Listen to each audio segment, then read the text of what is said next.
She chose him. These are the consequences of her choice.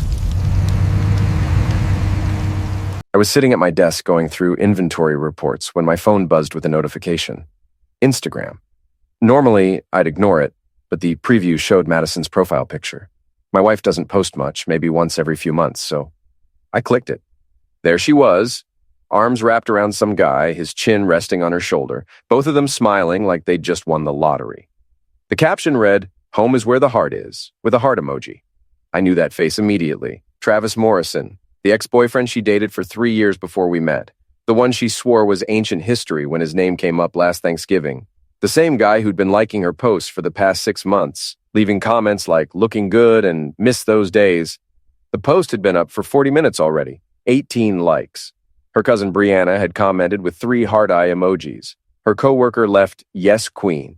Someone named Vanessa wrote "finally," with multiple exclamation points. Finally? What the hell did that mean? I took a screenshot, then another of the comments section. Then I opened her profile and scrolled back through her feed. 3 weeks ago, there was a photo at Riverside Park. Same jacket Travis was wearing now. 2 months back, a coffee shop picture. Someone's arm was visible at the edge of the frame. Masculine hand, watch I didn't recognize. The evidence had been sitting there this whole time, and I'd been too blind to see it. My desk phone rang. I let it go to voicemail. I needed to think clearly, not react like some emotional wreck. Here's what I knew for certain. We'd been married 4 years, together for 6 total. I paid for her car, a 2019 Honda Civic, title in my name because her credit score was garbage when we bought it. The engagement ring cost me $3,200. I bought her a diamond tennis bracelet for our 2nd anniversary, gold earrings for her birthday last year, and a laptop when hers died during her online certification program. I opened my phone's notes app and started typing. Not angry rambling, just facts, dates, amounts, receipts I could find. My supervisor Gilbert walked past my cubicle. "You good? You look intense." "Just organizing some personal files," I said. "All good."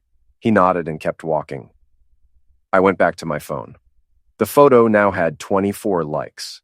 Her best friend Nicole commented, "About time you followed your heart." About time. I screenshotted that too. Then I texted Madison saying I was working late tonight, don't wait up for dinner.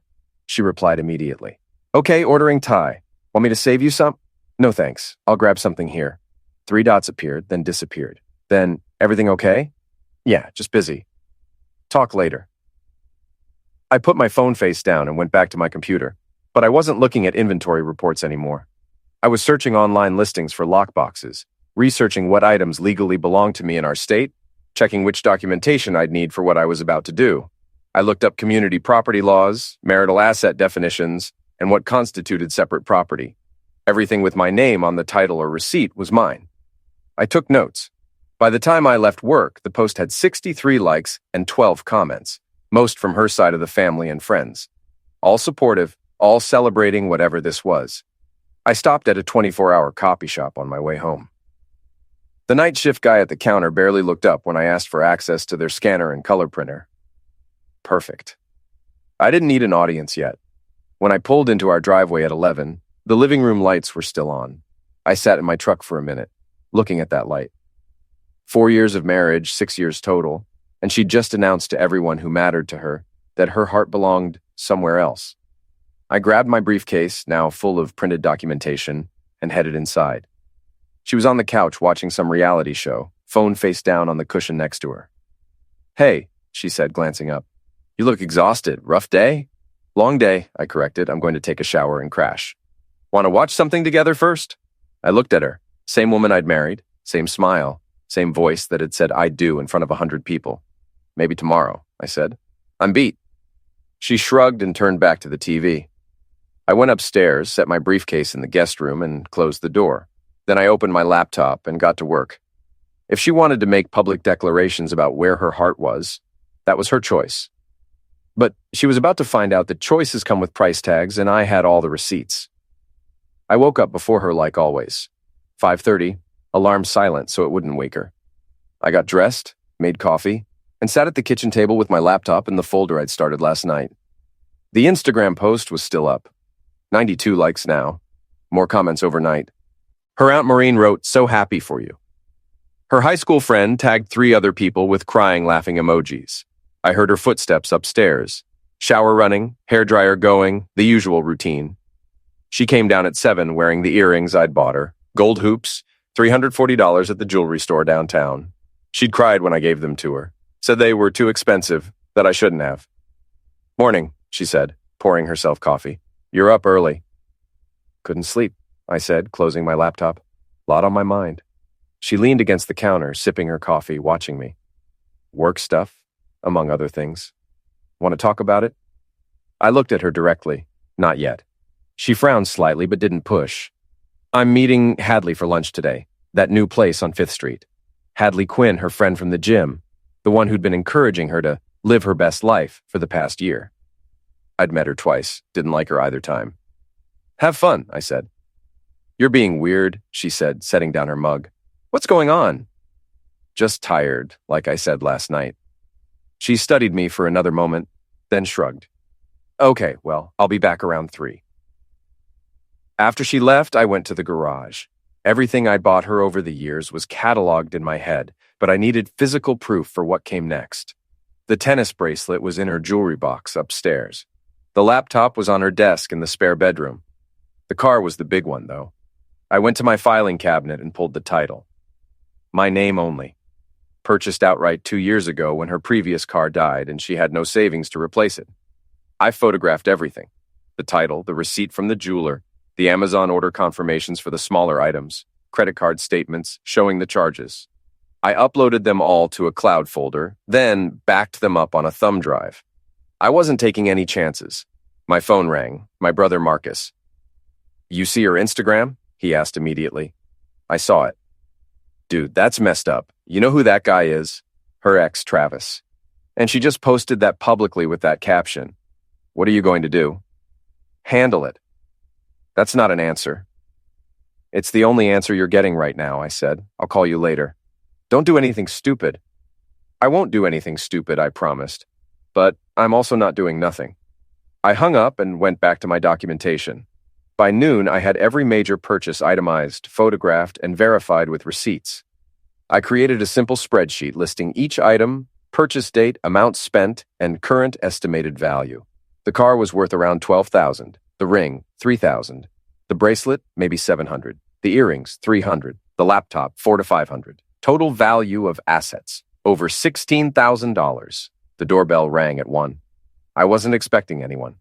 Through the peephole, I saw my father-in-law, Robert. I opened the door. "Can I come in?" I stepped aside. He walked into the living room, hands in his pockets, looking uncomfortable. "I saw the post," he said finally. "Seems like everyone did." "Look, I don't know what's going on between you two, but that photo, that caption, it's not right. I wanted you to know that Linda and we don't approve of whatever she's doing. We didn't raise her to treat marriage like that." I nodded slowly. "I appreciate you saying that, Robert. Are you two going to work this out?" "That depends entirely on her," I said. "But between you and me, Robert, when someone tells you who they are, believe them the first time. She just told the entire internet where her heart is. I'm just deciding how to respond." He looked at me for a long moment. "You're calmer than I expected." "I'm plenty angry," I said. "I'm just not stupid." He left 20 minutes later after some awkward small talk about the weather and his golf game. But before he walked out, he turned back and said, "Whatever you decide to do, I won't blame you." After he left, I sat down and opened Facebook, then Craigslist, then 3 local buy and sell groups. It was time to turn documentation into action. I started typing the first listing. Honda Civic, 2019, silver, 35,000 miles, clean title. Then I added the part that would change everything. My finger hovered over the post button for maybe 5 seconds. Then I clicked it, and I didn't stop there. The first post went up at 2:15 p.m. Honda Civic, 2019, silver, 35,000 miles, excellent condition, title in my name. Then I added the description that mattered. Vehicle used by soon-to-be ex-wife who decided her ex-boyfriend was more interesting than our marriage. Posted their reunion photo on Instagram with "Home is where the heart is" as the caption. Clean title, all maintenance records included. She can find her own ride to see him now. $12,500 or best offer. Marriage over? She chose him. Everything must go. I posted it to Facebook Marketplace, 3 local buy and sell groups, and Craigslist. Then I moved to the next item. Engagement ring, white gold, 14 karat, 1 carat center stone, original appraisal included. Bought this for a marriage that lasted until she decided nostalgia was more valuable than commitment. Appraised at $3,200, will accept best reasonable offer. Tennis bracelet, gold earrings, the laptop. Each one got its own post with photos and a brutally honest description. I didn't curse, didn't rant. Just stated facts with enough context that anyone reading knew exactly why these items were for sale. By 3 o'clock, I had 12 posts live across different platforms. By 3:30, the shares started. My phone buzzed. A message request on Facebook from someone I didn't know. Dude, I'm sorry about what happened. That's rough. Is the bracelet still available? Another notification. Someone shared my car post to a group called Nashville Area Drama. Then another share to Savage Divorces support group. The comments started rolling in. This man said I'm done playing games. She really thought posting that was a good idea. The way he documented everything, king behavior. I'll take the earrings if they're still available. My wife would love them. And honestly, I respect the energy here. A legitimate offer came through at 3:45. Someone named Mike wanted to see the car that evening. I scheduled it for 7. Another offer on the ring. A woman named Jennifer asked if I could meet at a coffee shop so her jeweler could verify authenticity. I sent her the appraisal documents and agreed to meet Saturday morning. By 4, my posts had been shared over 200 times combined. People were tagging their friends, commenting with popcorn emojis, debating in the comment sections whether I was justified or petty. I didn't care about the debate. I cared about the offers. My phone rang. Unknown number. I let it go to voicemail. Then another call. Another unknown number. I silenced my phone and went back to responding to genuine buyers. At 4:30, my phone started buzzing continuously. Text messages from numbers I didn't recognize. Voicemails piling up. I checked one. Hi, this is Patricia from Channel 5 News. We saw your post circulating online and would love to speak with you about your story. Please call me back. I deleted it. Another voicemail. This one from her sister, Chelsea. What the hell is wrong with you? Take those posts down right now. You're humiliating her. Call me back. Not a chance. At 5, Marcus texted me. Bro, your posts are everywhere. I mean, everywhere. My girlfriend showed me one that got reposted to Twitter. You're trending. I replied. Good. Let it spread. Another message, this time from my coworker, Gilbert. Just saw your car listing in my neighborhood group. Someone shared it. This is how you handle disrespect? Stay strong, man. The messages from buyers kept coming. Someone offered $3,000 cash for the ring. No questions asked. Could meet tonight. Someone else wanted the bracelet and earrings as a set, offered $800. At 5:45, my phone rang from her number. I stared at it for 3 rings, then answered. Where are you? She asked immediately. Her voice was shaking. At home. Where else would I be? Did you post my car for sale online? Correction. I posted my car for sale online, the one with my name on the title. Are you insane? People are sending me screenshots. My entire family is calling me. My mom is crying. Funny, I said calmly. When you posted that photo with Travis, you didn't seem concerned about how your family might react. That's completely different. You're right, I said. Your post was about feelings. Mine is about assets. Much more straightforward. Take them down, right now. Can't do that. Already have a buyer scheduled to see the car at 7. Guy named Mike, seems genuine, offered $12,000 cash. I'm not wasting his time. You can't sell my car. Again, my car, my name, my money that bought it. You just drove it. That arrangement is ending. She was either crying or hyperventilating. Hard to tell over the phone. You're doing this to punish me. I'm doing this because you made your choice public, I said. I'm just making the consequences equally public. You wanted everyone to know where your heart is. Now everyone knows what that decision cost. I'm coming home right now. Don't you dare meet with anyone. I'll be here, I said, but Mike is still coming at 7. You might want to hurry. I hung up and checked my posts again. The car listing alone had been shared over 400 times. Comments were in the hundreds, some people calling me petty, most calling me a legend. Everyone fascinated by the unfolding drama. At 6:30, I heard her car pull into the driveway. The front door slammed open, and that's when things got interesting. She stormed into the living room where I was sitting with my laptop, still responding to messages. Her face was red, mascara smudged under her eyes. Take them down now!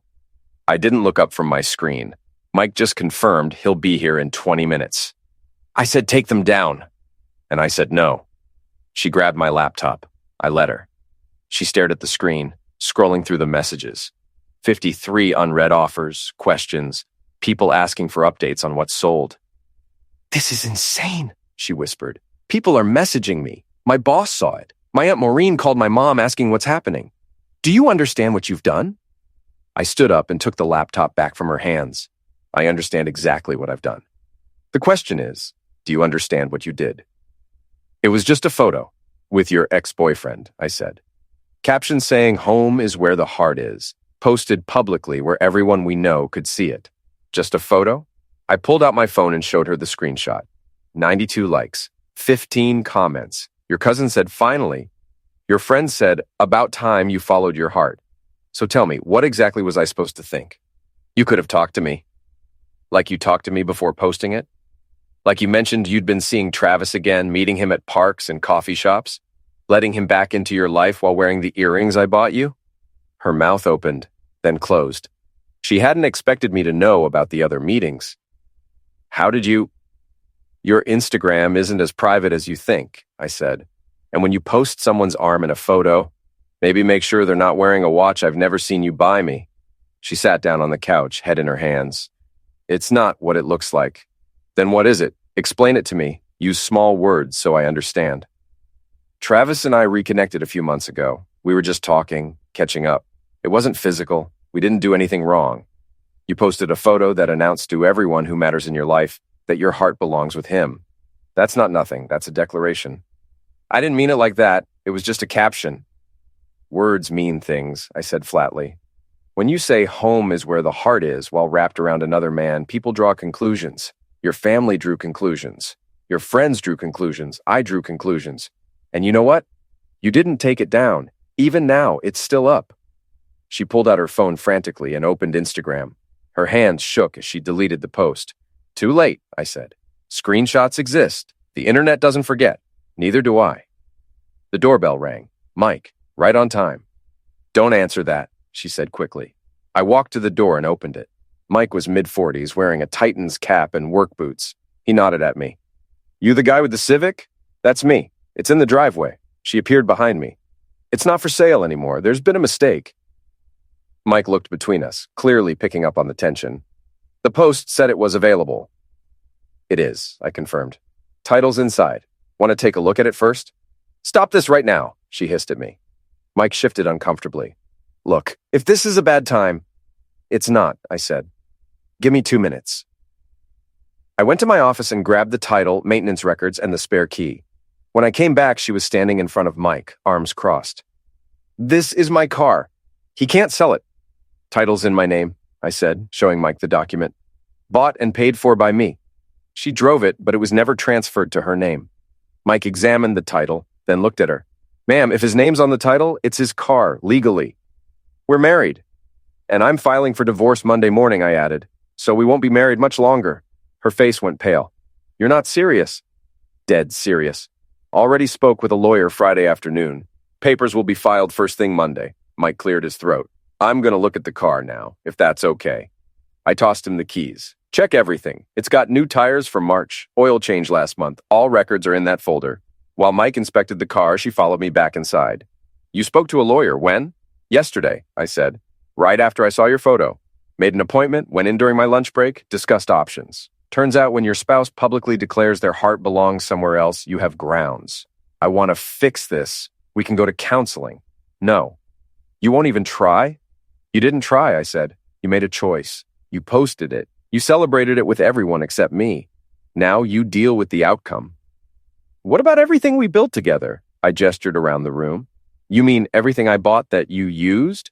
Because that's what this house is full of. My money, my furniture, my name on the lease. You contributed what exactly? Your part-time job at the yoga studio that barely covers your spending? That's not fair. What's not fair is coming home to find out my wife's heart belongs to someone else via Instagram. That's not fair. This, I pointed toward the driveway where Mike was checking under the hood. This is just consequences. Mike knocked on the door. I'll take it. 12,000 cash, like I said. Can you meet me at the bank tomorrow morning so I can withdraw it? 10 a.m. work for you? Perfect. They shook hands. Mike left. She stood in the doorway, watching the taillights disappear. You actually sold it? Yes. How am I supposed to get to work? Bus runs every 30 minutes. There's a stop 2 blocks from here. Or call Travis. I'm sure he'd love to help. She turned to face me, and for the first time I saw genuine fear in her eyes. Not of me, but of the situation she'd created. What happens now? Now I keep selling. The ring's being evaluated Saturday by a buyer. Bracelet and earrings are pending. Everything with my name attached gets liquidated. You should start packing your things. Where am I supposed to go? That's your problem to solve. You chose your path. Walk it. I went upstairs to the guest room and closed the door. My phone was still buzzing with notifications, messages, offers, and I answered every single one. By the time I went to sleep, I had buyers lined up for almost everything. Saturday morning, I met Jennifer at a coffee shop on 12th Avenue. She brought her jeweler, an older man named Walter, who examined the ring under a loupe for 10 minutes while I drank black coffee and answered emails on my phone. It's authentic, Walter confirmed. Quality stone, excellent setting. I'd appraise it at $3,400 current market value. Jennifer handed me a cashier's check for $3,000. I'm sorry about what happened to you. My daughter's getting engaged next month. This ring deserves a better story going forward. It will, I said, shaking her hand. When I got home, she was sitting at the kitchen table with her mom, Linda, and her sister, Chelsea. An intervention, how predictable. We need to talk, Linda started. Nothing to talk about, I said, walking past them to the stairs. Chelsea stood up, blocking my path. You embarrassed her in front of everyone. Family, friends, co-workers. Do you have any idea what you've done? I know exactly what I've done. Question is, do you know what she did? Did she show you the photo she posted? Linda's face tightened. We saw it. It was inappropriate, yes, but it didn't warrant this level of retaliation. Retaliation? I sold items that belong to me. Last time I checked, that's not illegal. You humiliated her publicly, Chelsea snapped. She humiliated our marriage publicly first, I said. I just responded in kind. Don't start fires if you can't handle smoke. Madison came down the stairs, eyes red from crying. Can we please just talk alone? We already talked. You know where I stand. I deleted the photo. I blocked Travis. I'll do whatever you want. You blocked him after you got caught. That's not remorse. That's damage control. Linda stepped forward.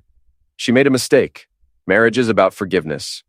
Marriage is also about respect, loyalty, and not publicly declaring your heart belongs to your ex. She broke those rules, not me. So you're just going to throw away 4 years? Chelsea challenged. She threw them away when she posted that photo, I said. I'm just cleaning up the wreckage. I went upstairs to pack more of my things. I'd already signed a lease on a small house across town. 2 bedrooms, decent yard. Move-in ready by Wednesday. The landlord, a guy named Griffin Shepard, didn't ask questions when I explained I needed a place fast. Just ran my credit, which was excellent, and handed over the keys. By Sunday afternoon, most of my clothes were packed. My electronics, important documents, everything that mattered was in boxes in my truck. She watched from the bedroom doorway as I worked. You're actually leaving?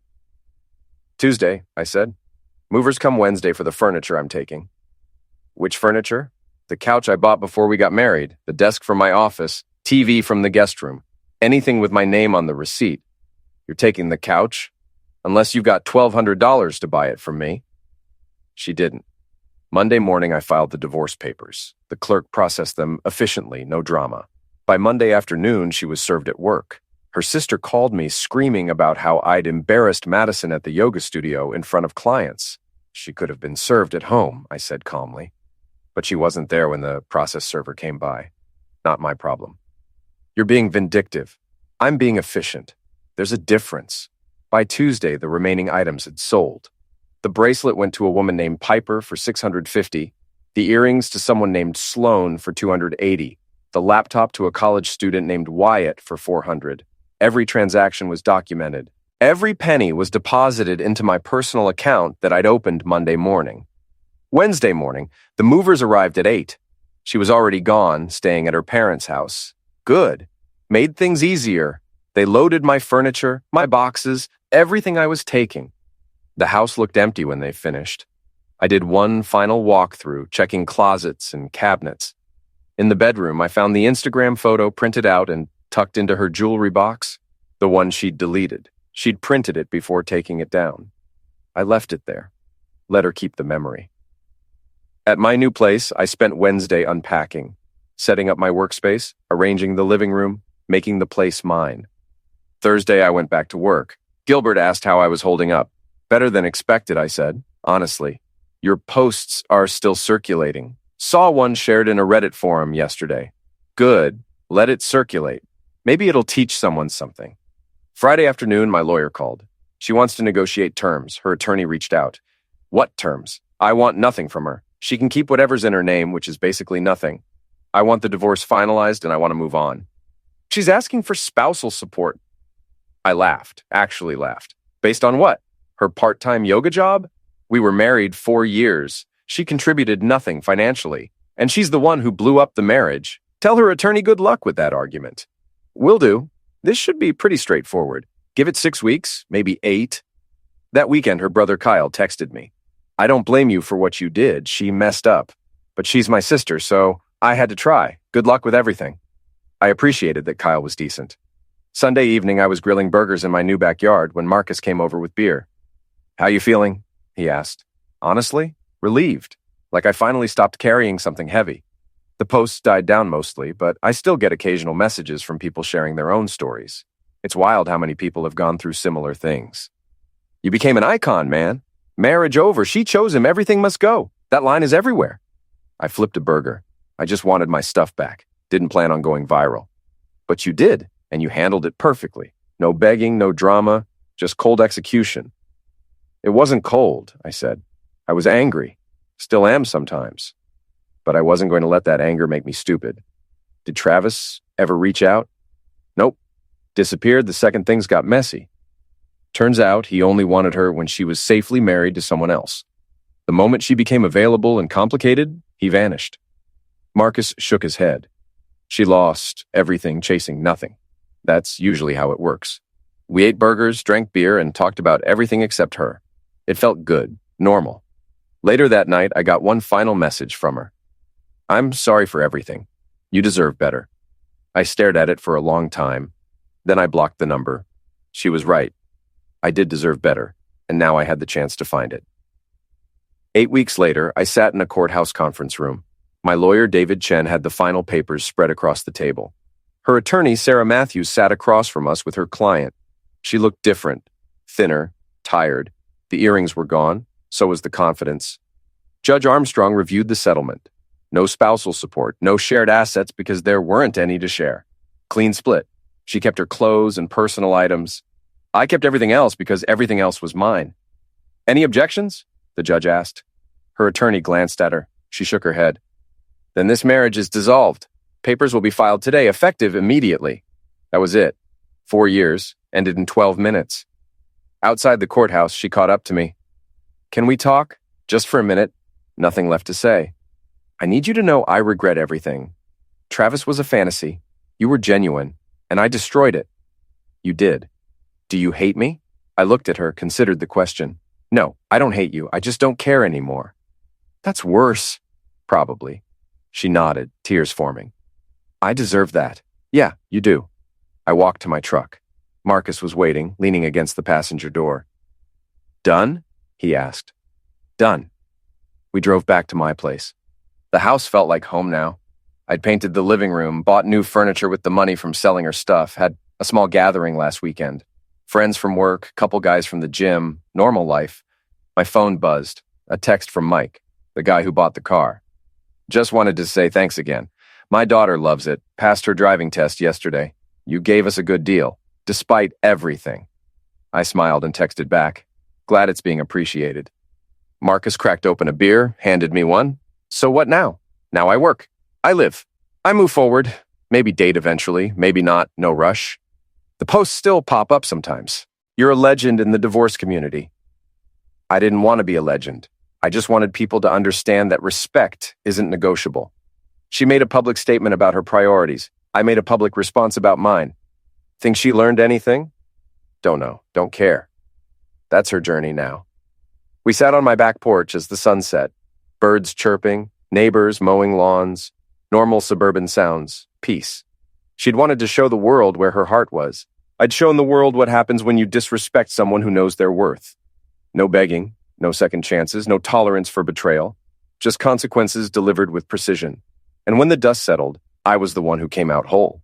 She chose him. I chose myself. Best decision I ever made.